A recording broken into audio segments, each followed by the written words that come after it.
Chris from Total Parts Plus, 29 Meadow Ave, Coopers Plains. Our phone number is 0738481382, and today we have a 2012 Ford Kuga Titanium, stock reference number 3980. The shape runs from the 11th month 2011 through to the 11th month 2012. It has a HYDC 2.5 litre 4-cylinder petrol engine backed by an automatic all-wheel drive transmission.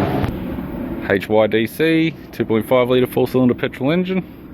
This vehicle has sustained damage in the rear end. We have the bonnet, which appears to have no damage, radiator grille, it's got a tidy front bumper cover, right hand fog light, right hand headlight, left hand headlight, left hand fog light, left guard appears to have no damage, left power door mirror.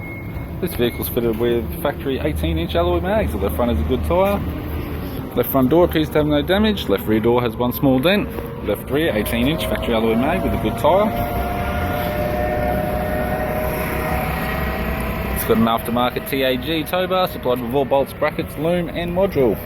We have the right hand tailgate garnish, right hand tail light, right rear 18-inch factory alloy mag with a good tyre.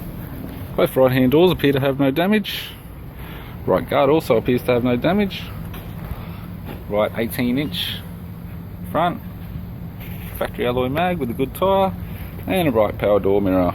We have the driver's side door trim, power window master switch. This vehicle is fitted with black leather interior. It's got a black leather center console lid, automatic type console, automatic gear shifter, heater controls, single stack CD player, interior mirror, courtesy lamp, sunroof and sunglass holder type, left sun visor, right sun visor, instrument cluster, and a tidy 4-spoke leather steering wheel with cruise and audio buttons. I'm Chris from Total Parts Plus, and I'd like to thank you for watching this video.